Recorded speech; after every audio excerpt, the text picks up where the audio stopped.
Our guest is an artist, a theorist in the field of holism, and a pioneer in the emerging sub-discipline of metapsychology. She is the founder of the Pacific Northwest Center for Holistic Studies, a research, teaching, and a consulting group specializing in exploring the relationship between spirituality and human consciousness. Greetings and welcome, Denise. Thank you, Darlene. It's a great pleasure to be here. All right. Denise, could you answer for our audience, what is metamind? Well, the metamind is a term from metapsychology that refers to an unrecognized baseline structure of reality. It's a causal psychological realm that underlies everything in the material universe that you can see. Wow, That's exciting. So how does it relate to metaphysics?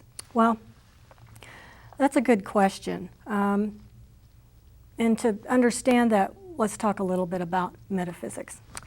Beyond the definition, the very loose definition of metaphysics that's popular in the New Age community, metaphysics by definition is really a branch of philosophy that deals in speculation about the most esoteric matters, such as what is the nature of universal order and/or divinity. Metaphysics concerns itself with the subject of ontology, which asks the questions, what is the nature of the true self? Metaphysics also concerns itself with the related subject of epistemology, which asks the question, how do human beings know things? Through what ways do we gain knowledge? Can we have understanding? Can we know ourselves and the greater universe around us? So the metamind and the related discipline of metapsychology is very closely related to metaphysics, because metapsychology asserts that the metamind is actually the central organizing principle that underlies the basic order of the cosmos. Secondly, metapsychology, from an ontological perspective, asserts that the metamind is actually the psychological foundation of human beings and everything that exists. It's the legitimate psychological ground of the human being versus the isolated ego consciousness that we all believe ourselves to be. Right. Thirdly, in metapsychological perspective, metapsychology asserts that the processes of the metamind, in other words, metacognition, is really the only way that human beings can actually have knowledge, ultimate knowledge of the nature of the true self and the nature of reality. The intellect will never deliver the big picture that we would all like to have. The reason for that being is that the epistemology of the intellect, which is rooted in the philosophy of science and the scientific method, that presumes that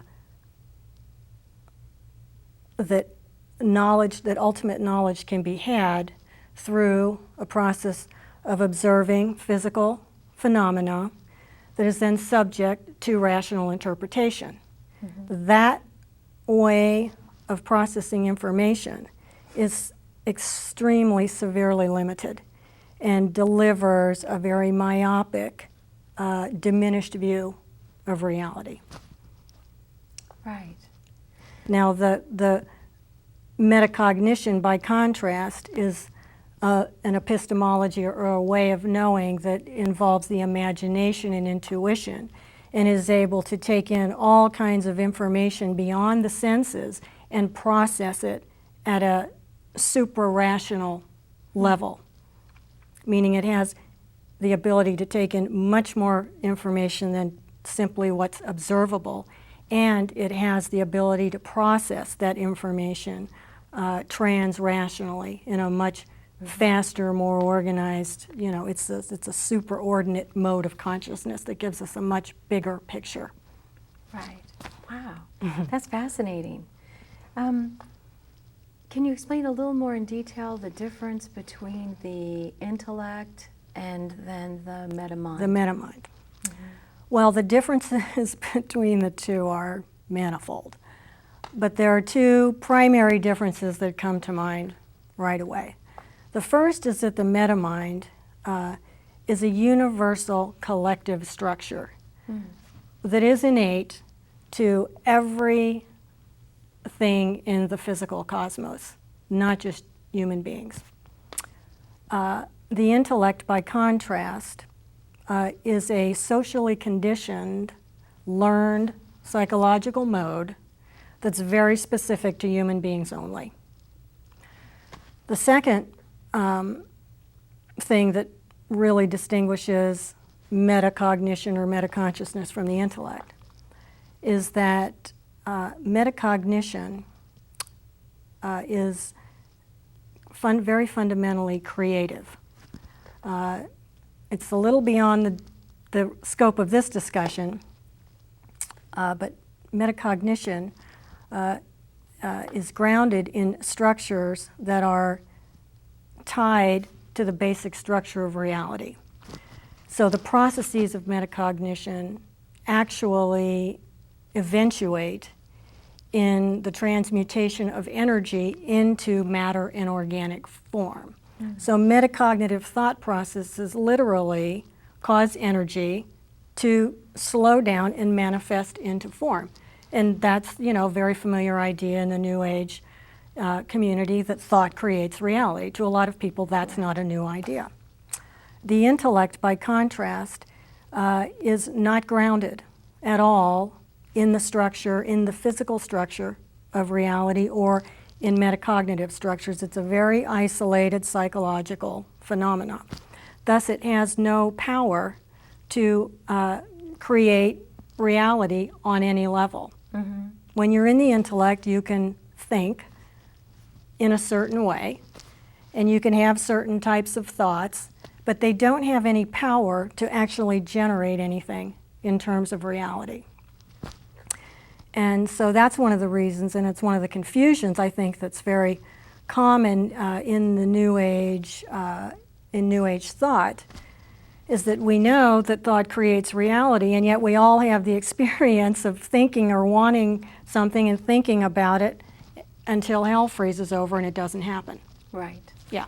And the reason for that is because we're going back and forth between our metacognitive processes, which are natural and innate, everyone has them, and we're flipping constantly in and out between that mode and the intellectual mode, which we've been conditioned into existing in most of the time.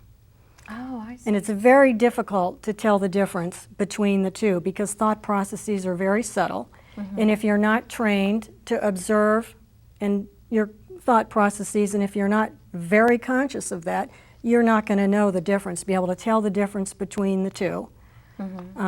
And so that's where a lot of that, I think, confusion and frustration comes in, and it's the primary difference between metacognition and the intellect is that metacognition actually produces results and produces reality literally, not just in, not in a figurative, interpretive sense. Like the intellect will create its own reality by interpreting things and making up stories about things and, saying, well, this means this or this means that.